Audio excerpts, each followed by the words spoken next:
Selamat malam Bapak Ibu dan Saudara yang dikasihi oleh Tuhan.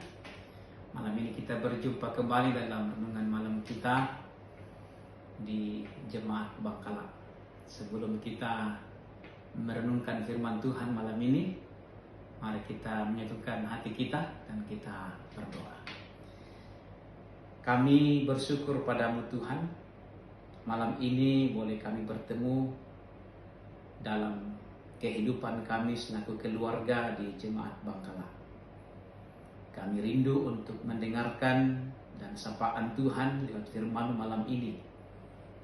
Sehingga dalam kehidupan kami terus berjalan dalam kebersamaan dengan Tuhan di tengah-tengah kehidupan kami. Roh Kudus Tuhan menolong kami. Dalam nama Tuhan Yesus kami berdoa. Amin. Firman Tuhan malam ini terdapat dalam Injil Yohanes pasalnya yang ke-6, ayatnya yang ke-35. Kata Yesus kepada mereka, "Akulah roti hidup. Barang siapa datang kepadaku, ia tidak akan lapar lagi. Dan barang siapa percaya kepadaku, ia tidak akan haus lagi." Amin. Nah, Bapak, Ibu, dan Saudara yang dikasihi oleh Tuhan, renungan malam kita ini diberi tema Akulah Roti Hidup. Bapak, Ibu yang dikasihi oleh Tuhan dan Saudara, kalau kita memperhatikan Injil Yohanes, maka dalam Injil Yohanes ini ada 7 perkataan Yesus yang mengarah pada dirinya. Yang pertama, ia mengatakan bahwa akulah roti hidup. Yang kedua, ia mengatakan akulah pintu. Yang ketiga, ia mengatakan akulah kebangkitan dan hidup. Dan yang keempat, ia mengatakan akulah jalan kebenaran dan hidup. Dan yang kelima, ia mengatakan akulah terang dunia. Yang keenam, akulah gembala yang baik. Dan yang ketujuh, akulah pokok anggur yang benar. Nah, dari 7 perkataan ini, saudara-saudara yang dikasihi oleh Tuhan, diawali dengan kata roti dan diakhiri dengan kata anggur. Itu bicara soal perjamuan kudus dalam hidup kita. Malam ini kita akan belajar mengenai roti hidup dalam hidup kita. Pertanyaan mendasar buat kita malam ini adalah, mengapa kita perlu roti hidup? Mengapa kita memerlukan Yesus sebagai roti hidup untuk kita? Yang pertama kita belajar, Bapak, Ibu, dan Saudara dikasihi oleh Tuhan, dikatakan pada ayat yang ke-35, akulah roti hidup, barang siapa datang kepadaku. Ada kata atau kalimat mengatakan barang siapa datang kepadaku. Itu menunjukkan yang pertama, mengapa kita perlu roti hidup. Yang pertama, agar hidup kita berkelanjutan bersama dengan Tuhan. Jadi hidup kita ini, Bapak, Ibu, yang dikasihi oleh Tuhan, adalah hidup yang berkelanjutan. Hidup kita dalam dunia ini bukan sekedar di dunia ini bersama dengan Tuhan, tapi Yesus menjanjikan kita setelah kehidupan dalam dunia ini akan ada kehidupan yang akan datang, hidup dalam kekekalan dalam hidup kita. Inilah yang saya katakan hidup yang berkelanjutan dengan Tuhan. Bukan hanya dalam dunia, tapi juga setelah kita meninggalkan dunia ini, maka kita akan hidup bersama-sama dengan Tuhan dalam kekekalan. Yang kedua, mengapa kita perlu roti hidup? Yang kedua, dikatakan oleh Yesus dalam pembacaan kita, ia tidak akan lapar lagi. Jadi yang kedua, mengapa kita perlu roti hidup? Agar kita tidak mengalami kelaparan. Nah, Bapak, Ibu, dan Saudara, mungkin pernah kita melihat dan mengalami yang namanya kelaparan. Apa yang terjadi bagi orang yang mengalami kelaparan?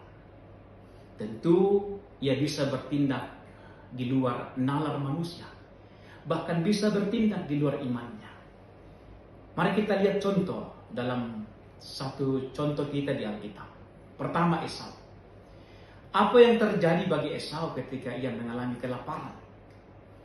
Yang ia lakukan dalam mengalami kelaparan itu adalah ia menjual hak kesulungan kepada Yakub. hanya dengan semangkuk kacang merah. Ketika Esau mengalami kelaparan, ia tidak peduli tentang hak kesulungan. Yang penting ia bisa makan dan perutnya bisa dikenyangkan dengan kacang merah itu. Tapi ia tidak pernah berpikir tentang hak kesulungan yang Allah berikan kepadanya sejak ia lahir. Akhirnya hak kesulungan itu ditukar dengan kacang merah dalam kondisi kelaparan. Ini yang terjadi bagi kita Bapak Ibu dan Saudara ketika kita mengalami kelaparan. Kita bisa menjual iman kita. Kita bisa menjual pengharapan kita. Kita bisa menjual apapun yang sudah Allah berikan kepada kita, termasuk iman dan kasih karunia. Yang kedua, kita lihat anak bungsu yang hilang. Apa yang terjadi bagi anak bungsu ketika mengalami kelaparan? Ketika ia mengalami kelaparan, Bapak Ibu yang terkasih, betapa sedihnya dan mirisnya anak bungsu ini. Ia bersedia untuk makan sisa makanan dari hewan, itu babi. Itu menunjukkan tidak ada lagi harga diri. Orang yang suka menjual hak kesulungan, hak kasih karunia Allah adalah orang yang tidak akan punya lagi harga diri dalam hidupnya. Yang ketiga, kita belajar Bapak Ibu yang terkasih, mengapa kita perlu roti hidup untuk kita. Yang ketiga, agar kita tidak haus lagi. Itu kata Yesus dalam pembacaan kita. Kelaparan, kehausan, itu bisa terjadi bagi kita. Ketika kita mengalami yang namanya kehausan, maka ada di situ yang terjadi, yaitu dehidrasi, kekeringan, kekurangan cairan. Dan ketika orang mengalami ini Bapak Ibu dan Saudara, tentu bisa mengalami kematian. Ketika Bapak Ibu mengalami kehausan, maka kita bisa mengalami kematian rohani. Manusia dulu sudah lama mengalami kehausan itu.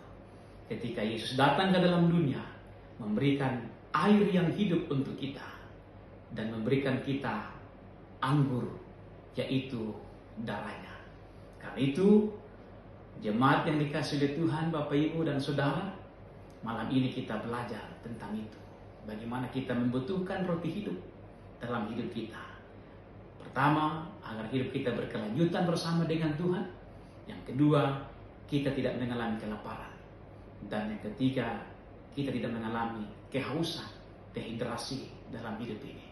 Ketika kita mengalami dehidrasi iman, maka kita bisa mengalami penderitaan dan kematian. Amin. Mari kita berdoa.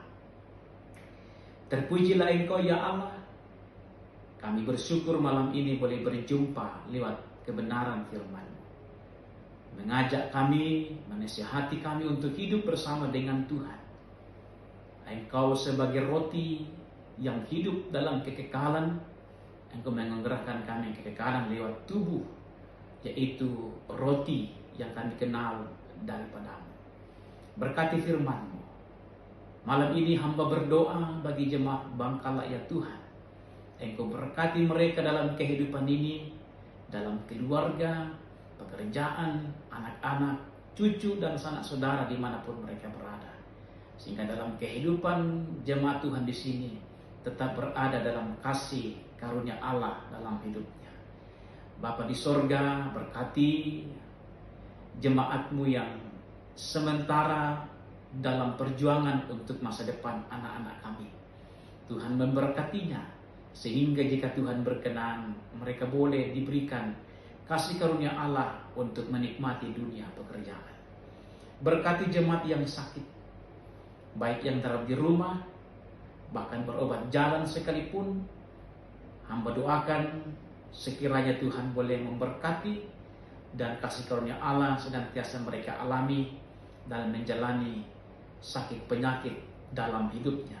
Iman dan pengharapan tetap ada dan tertuju pada Tuhan. Bagi yang berulang tahun Tuhan, Engkau berkati sehingga dalam kehidupan mereka semuanya sukacita datangnya dari Tuhan. Berkati kami selaku pelayan Tuhan dalam lingkup gereja Toraja, bahkan di jemaat Bangkala sekalipun, hamba serahkan kehidupan kami sebagai pelayan, supaya kami terpelihara oleh Tuhan dan nama Tuhan dimuliakan. Bapa di sorga, kami juga mendoakan buat bangsa negara kami, yang sementara bergumul karena pandemi ini. Tuhan berkati terkhusus kota Makassar.